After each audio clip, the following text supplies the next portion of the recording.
Hermanos, por diversas razones, yo tomé la decisión de cambiar mi plan de predicación en la mañana.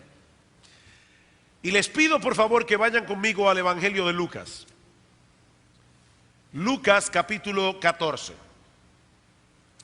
Lucas capítulo 14, y vamos a leer a partir del versículo 15. Dice así la palabra de Dios. Oyendo esto, uno de los que estaban sentados con él a la mesa le dijo: bienaventurado el que coma pan en el reino de Dios. Entonces Jesús le dijo: un hombre hizo una gran cena y convidó a muchos. Y a la hora de la cena envió a su siervo a decir a los convidados: venid, que ya todo está preparado. En aquellos días primero se enviaba un siervo que invitaba al banquete: el sábado tal, en la casa del Señor tal, habrá una cena y usted está formalmente invitado. Pero el sábado en la mañana, el día del banquete, los siervos eran enviados de nuevo a recordar la invitación. Y eso es lo que está pasando aquí. Y a la hora de la cena envió a su siervo a decir a los convidados: venid, que ya todo está preparado. Y todos a una comenzaron a excusarse. El primero dijo: he comprado una hacienda y necesito ir a verla, te ruego que me excuses. Otro dijo: he comprado 5 yuntas de bueyes y voy a probarlos, te ruego que me excuses. Y otro dijo: acabo de casarme y por lo tanto no puedo ir.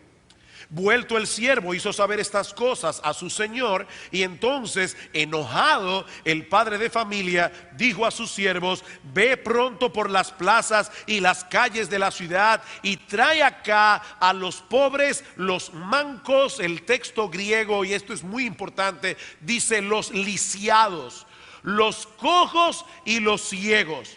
Y dijo el siervo: Señor, se ha hecho como mandaste y aún hay lugar. Dijo el Señor al siervo: ve por los caminos y por los vallados y fuérzalos a entrar para que se llene mi casa, porque os digo que ninguno de aquellos hombres que fueron convidados gustará mi cena. ¿Qué tenemos aquí? Tenemos una parábola. ¿Y qué es una parábola? Bueno, la palabra parábola viene del griego para, que significa lado de, volé, que significa echar. Es algo que se coloca detrás de otra cosa para compararla. Una parábola es una historia a través de la cual el Señor, a manera de comparación, quiere darnos una lección espiritual.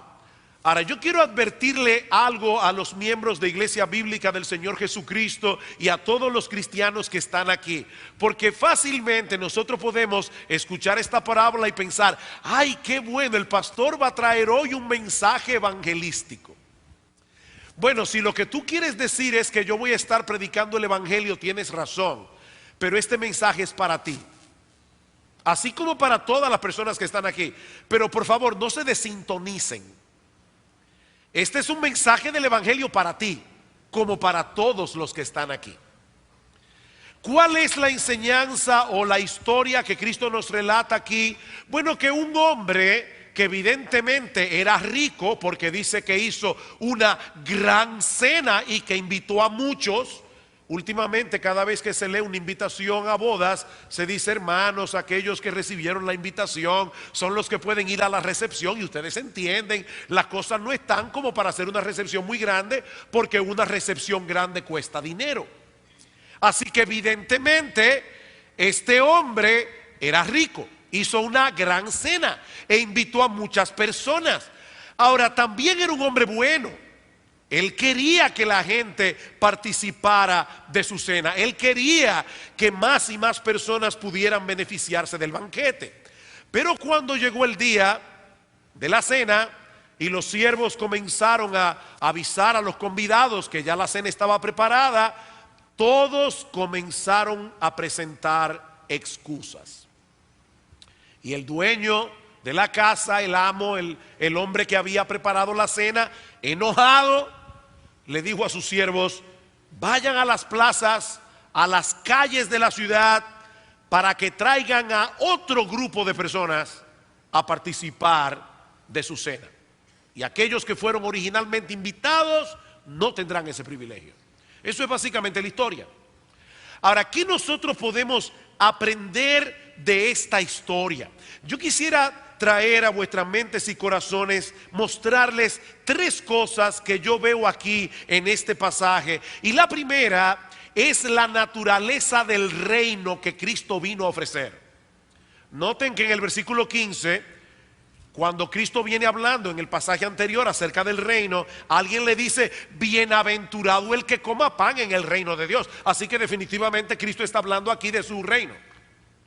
Y Él nos presenta a través de esta parábola, a través de esta historia, cuál es la naturaleza de su reino. Y hay al menos dos ideas aquí que vienen de inmediato a nuestras mentes por el hecho de que Cristo compare su reino con un banquete, que es la palabra original que aparece aquí, un banquete. La primera idea que viene a nosotros es la de una celebración gozosa. La figura de un banquete nos habla de una celebración, nos habla de una celebración y de gozo. Cuando usted es invitado a un banquete, no es con el propósito de calmar su hambre, ¿verdad que no? Ese tipo de celebraciones, ese tipo de banquetes nos habla de gozo, nos habla de fiesta. Allí se comparte alegremente con los demás invitados. Las comidas que se sirven suelen ser muy deliciosas. Bueno, hermanos, esa es la imagen que Cristo quiere poner en nuestras mentes al pensar en el reino de Dios. Un banquete, una fiesta, una celebración. El salmista David lo describe de esta manera: cuán preciosa, oh Dios, es tu misericordia. Por eso los hijos de los hombres se amparan bajo la sombra de tus alas. Y escuchen otra vez la idea del banquete: serán completamente saciados de la grosura de tu casa. Tú los abrevarás con el torrente de tus delicias.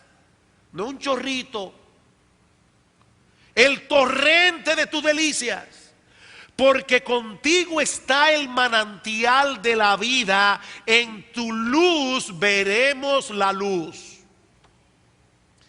Mi hermano, ¿cómo tú te imaginas la vida en el cielo?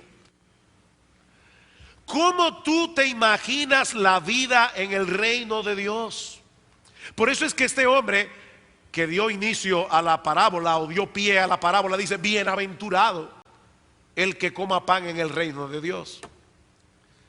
Bienaventurado el que pueda participar de esa fiesta. En otro lugar el Señor compara el reino de Dios con una fiesta de bodas. En Mateo 25, en la parábola de los talentos, dos veces Cristo se refiere al reino como el gozo de tu Señor. Wow, qué hermosa frase. Entra en el gozo de tu Señor. El reino de Dios es un lugar de gozo, es un lugar de alegría. Dice Cristo: yo he venido para que tengan vida y para que la tengan en abundancia.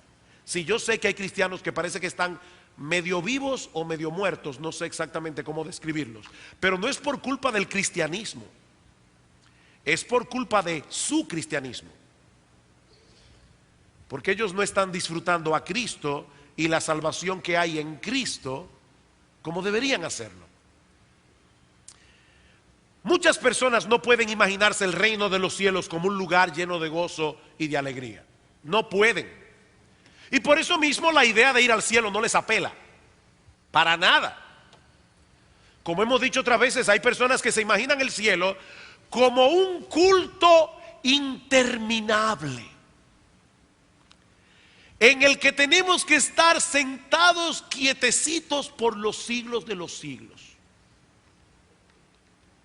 Bueno, honestamente yo no estoy muy seguro de que yo quisiera estar en un sitio así. Quizá en cuerpo glorificado, pero no es la idea que yo tengo del cielo. Mis hermanos, esa no es la imagen que la Biblia nos da del cielo. El cielo será una fiesta. Será un lugar donde el gozo y la alegría no tendrán fin. Y yo creo que por eso es que necesitamos un cuerpo glorificado. ¿A usted no le ha pasado que ha estado en una situación donde hay tanta felicidad que después le duele la cabeza? A mí me ha pasado. Este cuerpo no aguanta eso. No aguanta tanta felicidad, no aguanta tanto gozo. De hecho, a mí me pasa que si me río mucho me duele hasta la mandíbula. Y el cielo es un lugar de eterna felicidad, es un lugar de eterno gozo, es un lugar de eterna alegría. Hermanos, allí disfrutaremos de una comunión ininterrumpida con Dios por los siglos de los siglos. Allí llevaremos a cabo los anhelos legítimos del corazón. Yo estoy completamente seguro que aquí todos ustedes son algo frustrado. Un poeta frustrado, un pintor frustrado, un músico frustrado, un escritor frustrado, un cantante frustrado. Tal vez usted tiene muchísimas frustraciones. Yo tengo varias. Me hubiera encantado ser músico. Me hubiera encantado ser director de orquesta. Pero ni soy músico ni soy director de orquesta. Yo tengo planes para cuando llegue al cielo. Pienso estudiar música en el cielo. Y hasta tengo el maestro y todo. Le voy a pedir a Johann Sebastian Bach que me enseñe. Hermanos, el cielo no es un lugar etéreo. Es un lugar concreto. Así, concreto, como esto que está aquí, concreto. Y allí no habrá frustración, porque tendremos toda la eternidad para aprender y para seguir mejorando. Y es un lugar increíble el cielo. Ahora, esta figura no solamente nos habla de celebración, de gozo, de alegría, de comunión, también nos habla de privilegio. Es un privilegio ser invitado por alguien importante a un banquete. Me invitó fulano. ¿Sabe qué? Él y yo somos amigos, nos conocemos y él me dijo por favor que estuviera en su fiesta. Bueno, nosotros fuimos invitados por el Dios del cielo. Nosotros tenemos ese privilegio. Vamos a estar en ese grupo de bienaventurados que no solamente van a comer pan en el reino de Dios. Sin embargo, cuando llegó la invitación, todos sin excepción la rechazaron. Y eso es lo segundo que yo quiero mostrar en este pasaje. Primero, la naturaleza del reino, pero en segundo lugar, el rechazo de la invitación. El rechazo de la invitación. Y cuidado, hermanos, porque al leer esta parábola, rápidamente podemos llegar a la conclusión de que 3 personas rechazaron. Y eso no es lo que el texto dice. El texto dice que todos la rechazaron. Y Cristo da 3 ejemplos del tipo de excusas que pusieron. Pero lean el versículo 16. Entonces Jesús le dijo: un hombre hizo una gran cena, convidó a muchos, y a la hora de la cena envió a su siervo a decir a los convidados: venid que ya todo está preparado. Y todos a una comenzaron a excusarse. No fueron 3 que se excusaron, nadie fue. Hermano, ¿ustedes se imaginan eso? Un banquete todo preparado. Este hombre hizo un esfuerzo, hizo una inversión para alegría, para el deleite de sus convidados. Y todos comenzaron a decir: yo no puedo ir. ¿Y qué excusas? Versículo 18. El primero dijo: he comprado una hacienda y necesito ir a verla. Te ruego que me excuses. Perdón. ¿A qué hora es la cena? De noche. ¿Y a qué tú vas a ir a un campo de noche? Además, tú vas a inspeccionar el campo y tú no lo inspeccionaste antes para comprarlo. ¿Y qué excusa es esa? Versículo 19. Otro dijo, fíjense que son tipos de excusas. Otro dijo: he comprado 5 yuntas de bueyes y voy a probarla de noche. Otra vez, tú vas a probar 5 yuntas de bueyes de noche. Aparte de que, otra vez, tú no las probaste antes de comprarlas. Versículo 20. Otro dijo, acabo de casarme y por lo tanto no puedo ir. Oh, pero si te acabas de casar, es a un banquete que te están invitando, no es una funeraria. Trae a tu esposa. ¿Qué mejor lugar para celebrar que te acabas de casar? Ir al banquete que este hombre te está invitando. Trae a tu mujer. ¿Cuál es el problema? Hermanos, evidentemente, lo que Cristo nos está presentando aquí es la ridiculez de las excusas de los hombres. Eso es lo que el Señor está presentando. Y es lo mismo que pasa en el día de hoy. Uno predica el Evangelio. Por eso yo titulé este mensaje: excusas, excusas, excusas. Uno predica el Evangelio, le habla al pecador acerca de la salvación que hay en Cristo, y de inmediato comienzan las excusas. Los cristianos son todos unos hipócritas. Bueno, en primer lugar, ¿cómo tú sabes que todos los cristianos son unos hipócritas? Porque la Biblia dice que nadie puede ver el corazón. Que en la iglesia hay hipócritas, yo estoy completamente de acuerdo contigo. Ahora, que todos los cristianos son hipócritas. Ahora, vamos a suponer por un momento que todos los cristianos, por lo menos de iglesia bíblica del Señor Jesucristo, todos seamos unos hipócritas. Bueno, mi amigo, Cristo no era un hipócrita, y es Cristo el que te está invitando, no soy yo, no es la iglesia.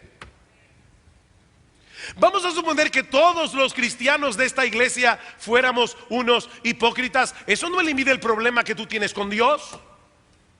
Algún día te vas a presentar delante de su presencia, vas a darle cuenta por tu vida, por tus pecados. ¿Qué tú le vas a decir? Señor, yo no acepté el Evangelio porque en iglesia bíblica del Señor Jesucristo todos los miembros eran unos hipócritas. ¿Tú crees de verdad que el Señor va a aceptar esa excusa? No, el problema mío es, pastor, que yo tengo planes de gozar mi vida ahora para convertirme después. Eso es como el niño que está en la clase de escuela dominical, están hablando acerca del rico y Lázaro, y entonces la maestra pregunta: niños, ¿con quién ustedes quieren asemejarse? ¿Con Lázaro o con el rico? Y un niño sabiamente respondió: con el rico en vida y con Lázaro después de muerto. No, pero no se puede, con el rico o con Lázaro, una de las dos. Una de las dos. Déjame decirte algo, si es a esto excusa, tú no sabes si tú podrás convertirte luego. Recuerda, mi amigo, que hay una línea que uno no conoce, que cuando uno la pasa, Dios dice: hasta aquí llegaste, ya no habrá más oportunidad para ti. Y nosotros no sabemos dónde está esa línea. Ahora, por otra parte, déjame decirte otra cosa. ¿Tú crees de verdad que tú estás gozando tu vida? No, tú estás en una cárcel, engañado, hipnotizado, y te están haciendo creer que tú estás en un resort para tenerte atrapado allí hasta que ya no haya esperanza para ti. No, nadie puede disfrutar la vida sin Cristo.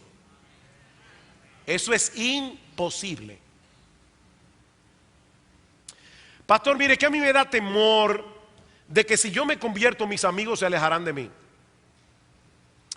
Bueno, si tus amigos se alejan de ti, entonces no eran tus amigos. No eran tan buenos después de todo. Pero por otra parte, ¿qué sucederá cuando tengas que enfrentar la justicia de Dios? Porque tus amigos no van a estar allí para ayudarte. Por eso es que Cristo dice en Mateo capítulo 10, versículo 28: no le teman a los que pueden matar el cuerpo, mas el alma no pueden matar. Temed más bien a aquel que puede destruir tu cuerpo y tu alma en el infierno. Y en Apocalipsis capítulo 21, versículo 8, hablando del infierno, dice: mas los cobardes e incrédulos, los abominables y homicidas, los fornicarios y hechiceros, los idólatras y todos los mentirosos tendrán su parte en el lago que arde con fuego y azufre, que es la muerte segunda. Y los primeros de la lista son los cobardes e incrédulos. Pastor, ¿y si yo no soy uno de los elegidos? Wow, qué teológica la excusa. Esta es la mejor excusa de todas. Pastor, mire, tal vez yo no soy de los escogidos. El problema es que nadie sabrá si es uno de los escogidos hasta que venga Cristo. Y lo segundo es que Cristo mismo dice que nadie que venga a Él será rechazado. Así que tú no tienes que saber primero si fuiste elegido para venir, porque Cristo mismo te está diciendo: ven, que cuando vengas no serás rechazado. Nadie va a saber si fue elegido o no hasta que venga y se arrepienta y se convierta y entre por la puerta estrecha de la salvación. Y entonces del otro lado verá un letrero que dice: tú fuiste escogido desde antes de la fundación del mundo. Pero tienes que entrar y la puerta está abierta. Créeme que cuando vayas a la puerta estrecha, nadie va a estar con una lista diciendo: no, tu nombre no está aquí, lo lamento mucho. El que a mí viene, yo no lo echo fuera. Cristo hizo esa promesa. Además de que todos tienen la obligación de venir. Pablo dijo en su discurso de Atenas, Hechos 17:30, ahora Dios manda a todos los hombres en todo lugar que se arrepientan. De manera que ninguna excusa es aceptable delante del Señor. Esa es la enseñanza de esta parábola. Versículo 21. Vuelto el siervo, hizo saber estas cosas a su señor, y entonces enojado el padre de familia. Enojado, él no aceptó la excusa. En el día del juicio, todos los que se excusaron verán cuán grande fue su error cuando se encuentren fuera del banquete. En Mateo capítulo 22, versículo 13, dice: allí será el lloro y el crujir de dientes. O sea, el problema aquí no es simplemente: bueno, está bien, no participo del banquete. No, es que no participar del banquete significa ser condenado en el infierno. No hay otra opción. No hay más lugares. ¿Es el banquete o el infierno? El banquete o el infierno. Pero la historia no concluye allí. Y yo espero, mis hermanos, yo les pido al Señor de corazón que envíe su Espíritu Santo para que los cristianos que están en este lugar, en esta parte de la historia, no armen un desorden, pero tengan deseo de brincar de sus sillas. ¿Ok? Versículo 21. Vuelto el siervo, hizo saber estas cosas a su señor. Entonces, enojado, el padre de familia dijo a su siervo: ve pronto por las plazas y las calles de la ciudad y trae a los pobres, a los lisiados, a los cojos, a los ciegos. Y dijo el siervo: Señor, se ha hecho como mandaste y aún al lugar. Dijo el Señor al siervo: ve por los caminos y por los vallados y fuérzalos a entrar para que se llene mi casa. Hermanos, noten algo importante. Los siervos no fueron enviados a invitar otras personas. No sé si se dieron cuenta en el pasaje. Ellos fueron enviados a traerlos. Dice en el versículo 21: ve pronto por las calles, etcétera, y trae acá a los cojos, a los lisiados, a los pobres, a los ciegos. Tráelos. Y cuando el siervo le dice: Señor, todavía hay lugar, fuérzalos a entrar. Fuérzalos a entrar. De hecho, mis hermanos, ninguna de las personas que estos siervos trajo al banquete podían venir por sí mismas. Los pobres. En aquella cultura, un pobre nunca se sentiría bienvenido en la casa de un hombre rico. Más aún, probablemente no iba a tomar en serio la invitación porque no se lo iba a creer. Y los demás, los lisiados, no podían caminar. Los cojos, los ciegos, ¿cómo llegaron al banquete? ¿Cómo llegaron al banquete? Hermanos, no era suficiente que los siervos del hombre rico llamaran a estas personas a participar del banquete, porque de haberse limitado a invitarlos, ¿saben qué? Ellos tampoco habrían ido. había que traerlos personalmente. Mis hermanos, ¿qué es lo que el Señor nos está enseñando aquí? Lo mismo que enseñó en otra ocasión a los judíos en el capítulo 5 del Evangelio de Juan. Juan capítulo 5, versículo 40. Luego de haber dicho, escudriñad las escrituras porque a vosotros os parece que en ellas tenéis la vida eterna y ellas son las que dan testimonio de mí, dice el Señor, y no queréis venir a mí para que tengáis vida. ¿Cuál es el problema? ¿Por qué todas esas excusas? Porque el hombre no quiere venir a Cristo.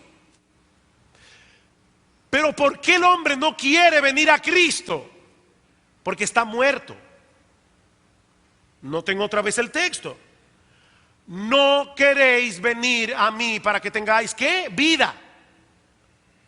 Nadie tiene vida a menos que venga a Cristo. Pero no quiere venir a Cristo porque no tiene vida. Qué paradójico. Todos los hombres sin Cristo están muertos. El Señor fue muy claro en el huerto del Edén cuando le dijo a Adán y Eva: de todo árbol del huerto podrás comer, mas del árbol de la ciencia del bien y del mal no comerás, porque el día que de él comieres ciertamente morirás. Y el texto hebreo dice: muriendo morirás. ¿Murieron físicamente Adán y Eva ese día? No, pero murieron en varios sentidos. En primer lugar, murieron legalmente. Murieron legalmente en el mismo instante en que Adán y Eva comieron del fruto prohibido. En ese mismo momento fueron condenados a muerte, con una sentencia pendiente. Aquí en este país no hay condena de muerte, lamentablemente, no hay pena capital. Pero saben que en esos países donde hay pena capital, cuando una persona ya es condenada por un juez, inmediatamente se pronuncia la sentencia. Ese individuo es un muerto en vida. Él no puede votar, él no puede heredar, él no puede firmar ningún papel legal. Ante los ojos del Estado ya él está muerto.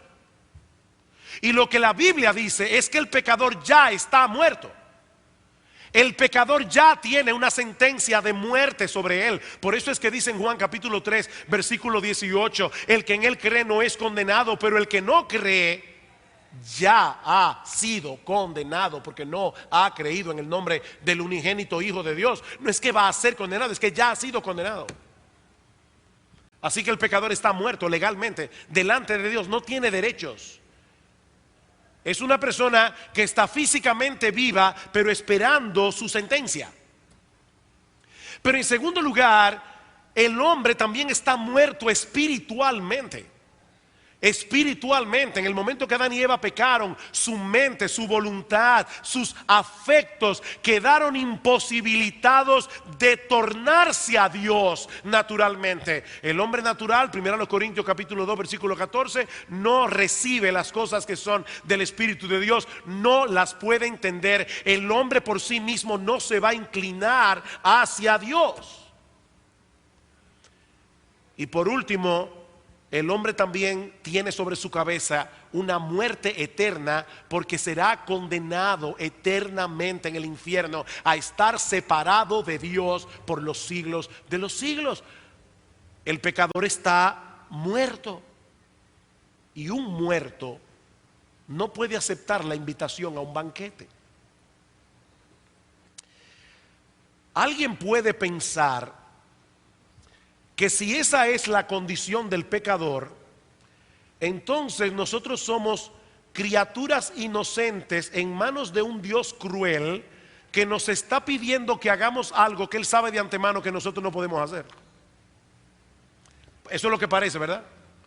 Oye, pero qué Dios más cruel. O sea, Dios le está diciendo al pecador: vengan y disfruten del banquete, cuando Él sabe de antemano que Él está en el cementerio hablándole a un grupo de muertos que no pueden aceptar su invitación. ¿Y qué Dios es ese? Lo que pasa es que la impotencia de la que estamos hablando aquí es una impotencia muy particular.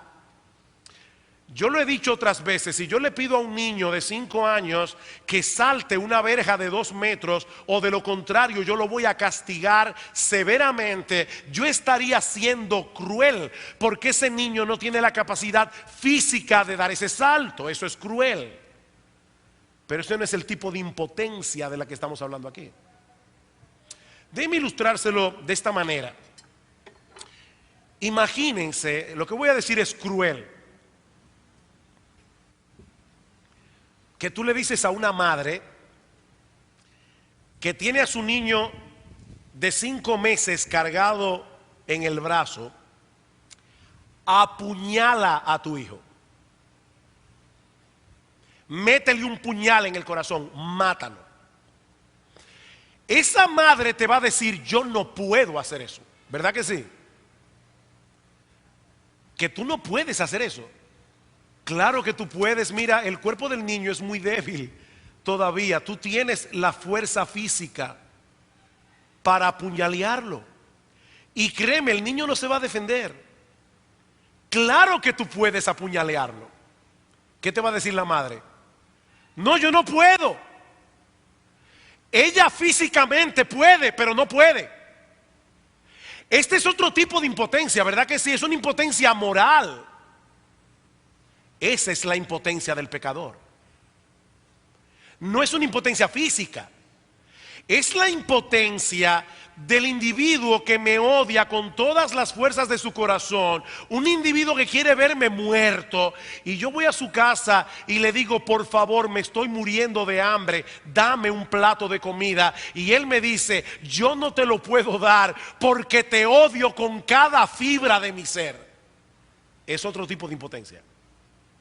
La razón por la que el pecador no quiere venir a Cristo es una impotencia moral que lo hace más culpable. Es porque él no quiere a Dios. Es porque él quiere seguir en su pecado. Es porque él no ama a Jesús.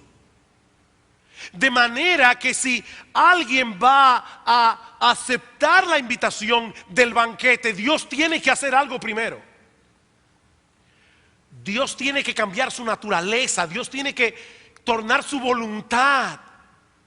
Por eso es que dice en Filipenses capítulo 2, versículos 12 al 13, que Dios es el que en vosotros produce el querer como el hacer por su buena voluntad. Dios tiene que hacer algo primero. Dios no nos fuerza desde afuera para que entremos en su banquete. Dios nos transforma desde dentro, cambiando nuestra naturaleza, libertándonos de la esclavitud del pecado. Pero ¿saben para qué? Para hacernos más libres. ¿Quién es más libre? ¿Un adicto a las drogas o alguien que ha sido librado de su adicción? ¿Quién es más libre? Bueno, lo que hace Dios es que nos libra de nuestra adicción al pecado. Y cuando Dios hace esa obra interna en la naturaleza, el pecador libremente acepta a Cristo y acepta la invitación. Es de esa manera que nosotros somos llevados al banquete. Por eso más adelante en Juan capítulo 6 dice en el versículo 44: ninguno puede venir a mí si el Padre que me envió no le trajere. Ninguno, hermano, puede venir a mí. Esta es la parábola, esta es la explicación. Permítanme traer ahora 2 aplicaciones. A los creyentes que están aquí, hermanos, nosotros no somos mejores que nadie. Nosotros éramos esos pobres, lisiados, cojos, ciegos, que de ninguna manera hubiésemos podido participar del banquete. Pero Dios, en su bondad, en su amor, en su misericordia, sabiendo de antemano que ninguno de nosotros iba a querer, sabiendo de antemano que todos nosotros lo íbamos a odiar, sabiendo de antemano que todos nosotros íbamos a poner excusas para participar en el banquete, Dios, en su amor y en su misericordia, desde antes de la fundación del mundo, escogió por nombre a un grupo inmenso de personas de todo pueblo, de toda tribu, de toda lengua, de toda nación, y entre esos nombres estaba el tuyo. ¡Wow! O sea, Dios en la eternidad, Dios dijo: yo quiero que Sugel Michelén sea salvo.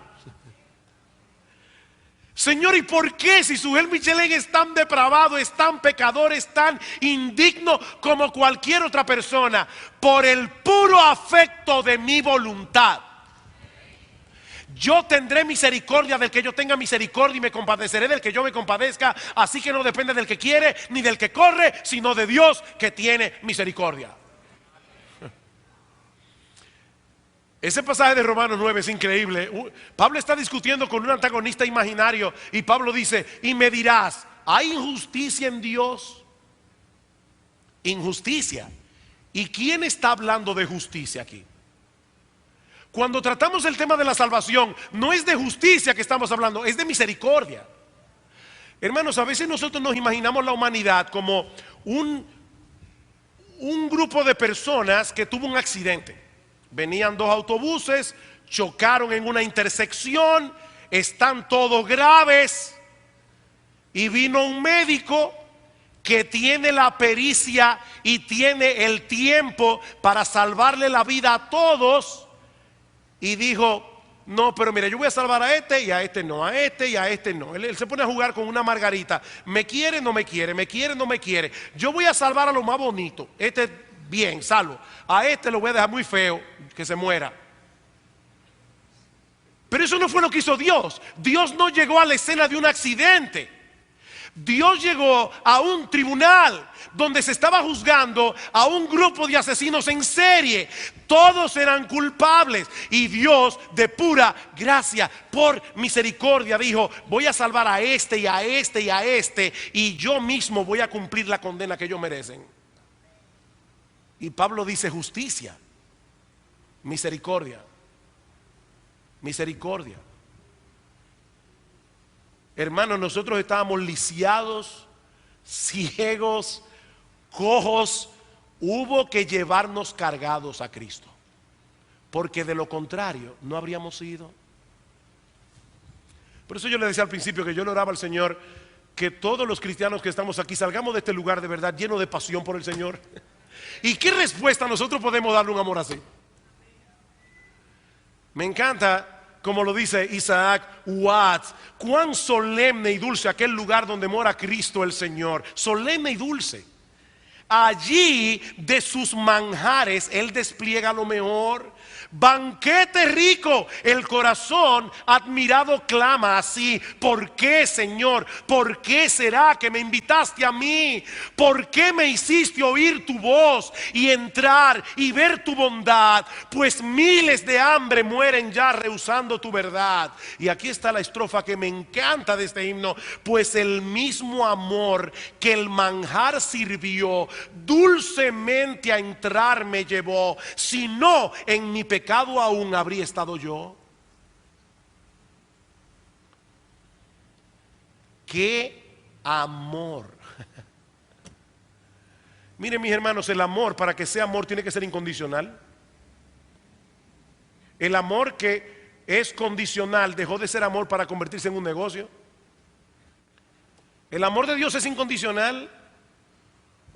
Él dijo: yo te voy a amar aunque yo sé que tú no me vas a amar, pero te voy a amar lo suficiente como para hacer que tu corazón me ame.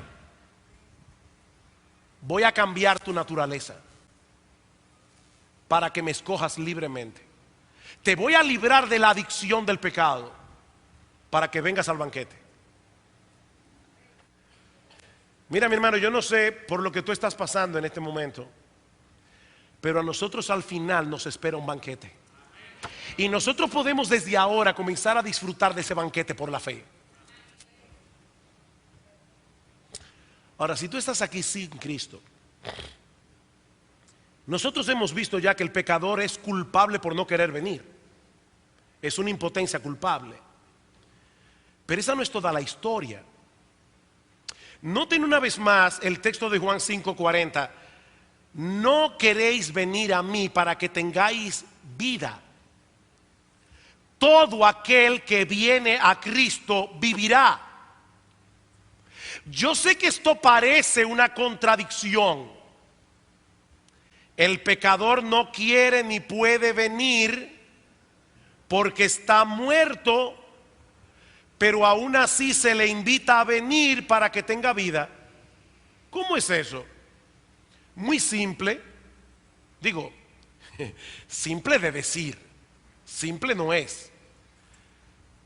Hermano, déjenme hacerles una pregunta. Cuando Lázaro estaba en su tumba, ¿Lázaro podía escuchar la voz de Jesús? No, él estaba muerto. Pero la voz de Jesús es una voz poderosa. Y cuando Jesús dijo, Lázaro, ven fuera, su voz le dio vida y la capacidad de salir. Bueno, mi amigo, si tú estás aquí en esta mañana y te estás exponiendo al evangelio que yo estoy predicando imperfectamente, así como lo estoy predicando, la voz de Cristo se escucha a través del evangelio. Y esa voz de Cristo hace vivir a los muertos. Esa voz de Cristo hace vivir a los muertos. De manera que si tú estás allí sentado y tú sabes que eres pecador y tú sabes que Cristo ofrece un banquete y tú sabes que Él murió en la cruz del Calvario para hacer posible que tú puedas participar de ese banquete, tú no tienes que averiguar si tú fuiste escogido desde antes de la fundación del mundo. Ven a Cristo. Ven a Cristo. Cristo te está llamando hoy al arrepentimiento. Ven a Cristo. Ven a Cristo, tendrás vida. Cristo no te va a desechar porque Él no miente. Y Él dice, yo estoy llamando a todos al arrepentimiento y no voy a echar fuera a ninguno que toque a mi puerta. Ven a Cristo. Hay un viejo refrán que dice, desde que se inventaron las excusas, nadie queda mal. Ese refrán no se aplica aquí. Porque tú no vas a poder inventar ninguna excusa y en el día del juicio quedar bien. Ven a Cristo. Ven a Cristo. Pecador, ven a Cristo. Ven a Cristo hoy. Ven a Cristo ahora. Allí donde estás sentado, pídele a Cristo que te perdone. Pídele a Cristo que transforme tu corazón. Pídele a Cristo que tenga misericordia de ti. Pídele a Cristo. El que a mí viene, yo no lo echo fuera.